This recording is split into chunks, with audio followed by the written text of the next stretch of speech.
Hi guys, welcome back to my another mini vlog. So ఈ రోజు గోవాలో last day కాబట్టి తినడానికి ఏదైనా బెస్ట్ ప్లేస్ కి వెళ్దామని చూసాము.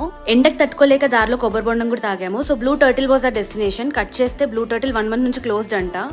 ఇంకా అలా తిరిగి వెతుకుతూ ఉన్నాము ఏమైనా రెస్టారెంట్స్ కనిపిస్తాయేమో అని చెప్పి. సో అప్పుడు టొమాటో సీ సైడ్ రెస్టారెంట్ కనిపించింది. ప్లేస్ అయితే చాలా కూల్ ఉంది. లోపల ambience and atmosphere was also amazing.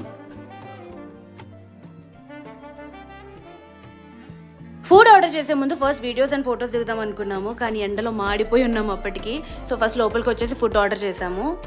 Usually నేను ఏదైనా కొత్త రెస్టారెంట్కి వస్తే నాకు తెలిసిన ఐటమ్స్ ఆర్డర్ చేస్తాను, బికాస్ వేరే ఎలా ఉంటాయి మనకు తెలియదు కదా.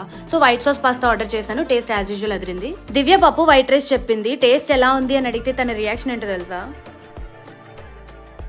ఉప్పు వాటర్ అనే గోవాలో అనింది, ఎందుకంటే అంత చప్పగా ఉంది. సో అప్పుడాలు చెప్పుకుంది. రాజేష్ ప్రాన్స్ చెప్పాడు. అది వచ్చేలోపు నేను ఫోటోస్ అండ్ వీడియోస్ తీసుకున్నాను, చాలా బాగా వచ్చాయి. ఇకపోతే ప్రాన్స్ టేస్ట్ అంటారా, చప్పగా ఉంది. So that's all for the day. See you in my next vlog.